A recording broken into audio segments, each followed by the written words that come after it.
Hello there. I am kicking off a special series for this year to address the monumental challenges that have been facing us, and especially facing leaders of this year.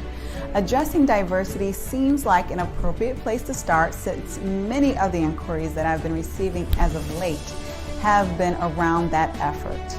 In the 1990s, diversity was the cool buzzword to have on the wall of many companies, on the paintings in offices, or perhaps even as a principled value on the careers page of many company websites. In the early 20s, that continue to echo that same sentiment within that year. But the commitment that was originally ignited seemed to dwindle a bit. Perhaps the need did not seem as apparent anymore. After all, there was the increase, regardless of the size, of faces that looked different from the majority. Diversity began to morph into a broader requirement that no longer meant expanding the opportunities and representation of the community customer base, or even of those who were traditionally exploited and alienated as initially intended. It began to mean differences in general. If we have people who are all different in some way, we're representing diversity, are we not? We have introverts, we have extroverts, we have the innovators as well as the producers, we have the left-handed and the right-handed, and if we are really bold, we will even focus on gender diversity, bringing in more females. However, racial diversity became something passé, as inappropriate to bring it up as when it initially became a very important goal. Only decades prior, it was a priority, and only decades later, it became out of fashion. And you better not dare speak of racism, because if you are so lucky to be one of the selected few to get let in, you certainly did not want to risk that access. Now comes a time when we are all humbled. The United States is humbled, and dare I say, the world has been humbled. The egregious, painstaking, and monstrous pandemic, also known as COVID-19, has given everyone, all of us, a grand spanking. Regardless of your privileged position, it has everyone searching for the steering wheel, the continuous drive to regain what we perceived as control. On the best days, we even aim to grasp an intimate purpose for our lives. While our wounds were still open, some may have perceived theirs as healing or being healed, and others with gashes wide open. George Floyd happens. For some, this was the absolutely last emotional straw, the last straw of racism that had been detrimentally deadly to their livelihood, figuratively and physically, for a very long time. And for others, it was the last straw because they were already against the wall due to the lasting damage of this pandemic and other environmental conditions. And for some, well, for others, their eyes were opened for the absolutely first time, if you can imagine that. Or perhaps it was the first occasion that they had to focus, the opportunity to focus on such ugliness that was nothing short of a rerun for many others. Perhaps it was the explosive cocktail that was created between a massive killing pandemic and a video that would give Freddy Krueger the chills. Whatever the reason, what appears to be a tipping point, the need for diversity, and dare I even say racial diversity, once again has our attention. I would like to spend some time focusing on 7 steps to expanding diversity within your organization. What is not covered comprehensively in this vlog is inclusion. Inclusion is very important, and I would say a class above diversity. And diversity is like the prerequisite, if you will, of inclusion. it's definitely easier to accomplish of the two. Though some may argue the opposite, ideally you would commit to taking both classes at the same time. And I know that some are saying, isn't diversity hard enough? Yet, if we are honest, yes, it is. It is, especially in this country. However, diversity is not and never will be sustainable without inclusion. So given the limited time available in this vlog, and kudos to those who are still here listening to me, because I know time is limited for many of us, we're going to focus on company diversity specifically. So step number one in achieving diversity for your organization is acknowledging that you don't know what you don't know. When I think of several conversations that I have had with people who work in talent acquisition for many major companies, or even professional associations for that matter, where there has been a lack of diversity, the main argument is that they cannot seem to find the right people of color. That it's so hard to find people of color to fill those roles and to be interested. Now, admittedly, I will say to you, I will confess, I'm often thinking, though sometimes not saying or asking, is it that you cannot find people of color, or you don't know what you just don't know? And the truth is that homogeneity is the most basic and easiest way to make decisions. And that is for all of us. So while kindergartners are the most loving and collaborative and friendly people among each other, they do tend to cling to one another. While they may be friendly to everyone, they bond with each other based upon their common experience living in a world of unknowns where they know a lot more than people think that they do, and they're often underestimated. And one of the first things that they learn is to categorize. They group the round shapes with other round ones, the purples with the purples, and the greens with the greens. Categorization, we learn from an early age, saves us time. And as we grow older, we continue to advance in the skill of categorization. Categorization adds efficiencies to our lives that we otherwise would not have.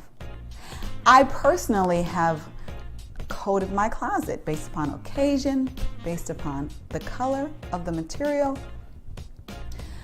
And even when we are found of people who are not like ourselves, most of us, if we're honest, we tend to categorize.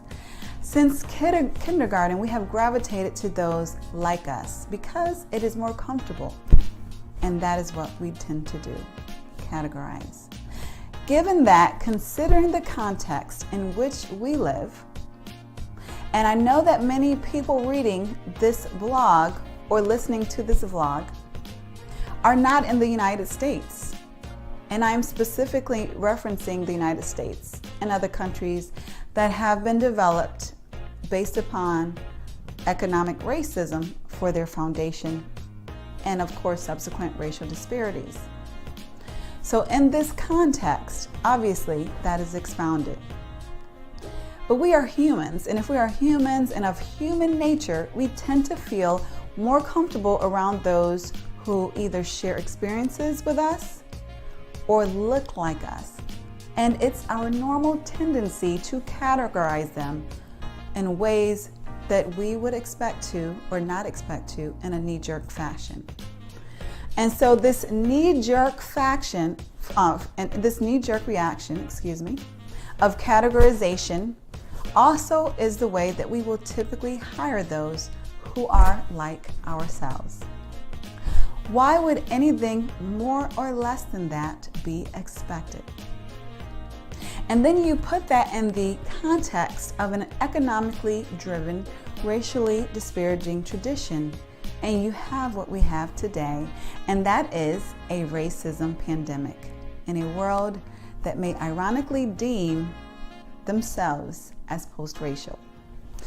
I am reminded of a time when I was in church. I'm still in church, but there was a special occasion where blue was the color that we were to wear. Now, I went shopping and I went to at least 3 of my favorite stores, and I could not seem to find that right blue dress. Interestingly enough, I saw several green dresses. There were just green dresses all over the place. And perhaps, maybe just perhaps, that's because green is my favorite color. I wasn't used to wearing blue, I would admit, and blue was a stretch for me, and I rarely, if ever, wore blue. I eventually found a blue dress online, but I lacked a connection to it. I just was not used to wearing it. Sure, some may be offended that I dare compare people to dresses. And I agree, it's not that simple. Though what is that simple is that we are emotionally driven beings. Oftentimes we believe that we're making sound, objective decisions when we're doing nothing of the sort. We're simply responding to what feels the most familiar, the most emotionally comfortable. And some of us call it a gut feeling. Dare we not trust our gut in this modern era of self-actualization? Even in this proclaimed era of self-actualization, we must be open to learning from others in order to achieve greatness. I don't know Spanish very well, so I'm taking Spanish classes. I get help from my Spanish friends, and I don't assume that there's no use for Spanish simply because I don't know how to master the language yet. And so let's not assume that there is no need to attempt diversity simply because you haven't yet mastered it. Be open to learning from others, even if you have achieved greatness in specific areas.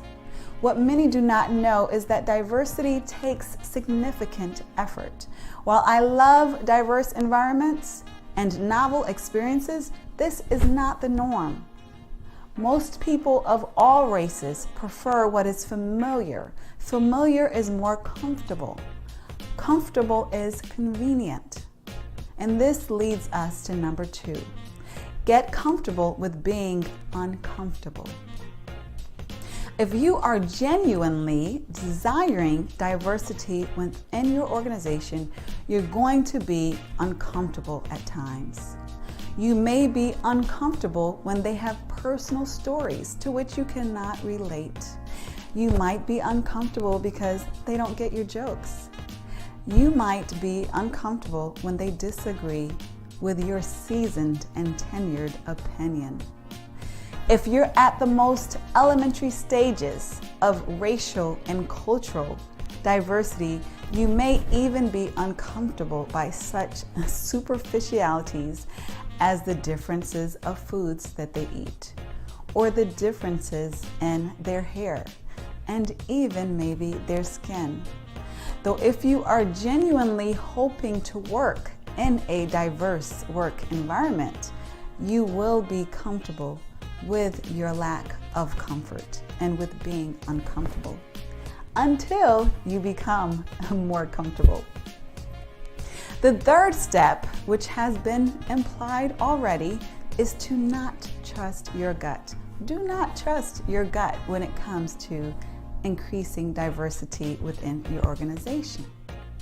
I know this sounds counterintuitive from everything that you have learned regarding how to live and how to make decisions. However, when building diversity, it is selfish and downright dangerous to rely on your gut. In this modern era, thankfully, we have access to more objective tools and data than we ever have in the past. When hiring and promoting, we should use assessments and simulations to help us make objective decisions. Such tools help us to analyze the quality of talent that is not subjectively based, but based on relative subject matter expertise and performance ability. Now let's get to step number 4. And step number 4 is knowing your community. Know your community base because it is important for 2 reasons. Firstly, the more that you know your community base, the more knowledgeable that you will be in finding and attaining diverse talent that is not far away. Quite conveniently, a community base can conceivably be global at this point in our modern era. This is most commonly found among higher level positions that typically include searches that will pay, will reimburse, will sponsor relocation globally even.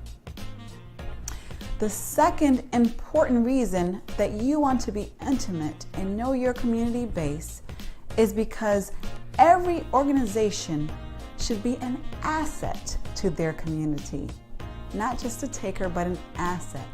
So if you're familiar with the community, if you're familiar with the inhabitants of the city in which your organization resides, then it will be difficult to understand it will be difficult for you to not understand how your community needs your service. And it will be easier for you to understand how you can ultimately serve your community. Knowing your community base will help you not only to better your community, it will help you to know the diverse representation that exists within it for your organization, to tap into it, to obtain diverse talent that exists right there underneath your nose. Now, step number 5 is to know your customer base. Now, I know this is common knowledge in marketing, but oftentimes some organizations still tend to ignore what their company base is composed of. Many organizations have taken advantage of researching their customer base, but if you have not, I encourage you to do so. So when a workforce lacks the diversity and the thought perspective that is represented within their company base, or within their customer base, then selling and serving that customer audience places them in a disadvantage to do so. So it's important to know your customer base, because then you will know how to best serve and attract and continuously attract those who are interested in what you have to offer. Step number 6 is to make diversity a priority. Yes, if you're reading this, you have an intention of increasing diversity within your organization, hopefully. But it's not only important to have an intention to increase diversity, it's important to make it a priority. Why is this important? Because as we know, most of our days are fully occupied. They're busy. We're rushing to make deadlines, working positively toward various goals, and placing effort based upon the priorities, yes, the priorities of our organization. So there are some things that we will never get to, even though they're on our list. There is never a time when we get to do everything that we want to do, but we focus on what is prioritized at the highest by our leadership. We ensure that diversity is a priority by setting direct goals tied to it.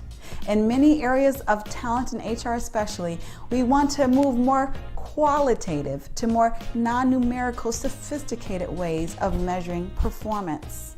However, quantitative measurement is needed when there is a lack of sophistication to do otherwise. And for most organizations, such sophistication regarding diversity just is not there.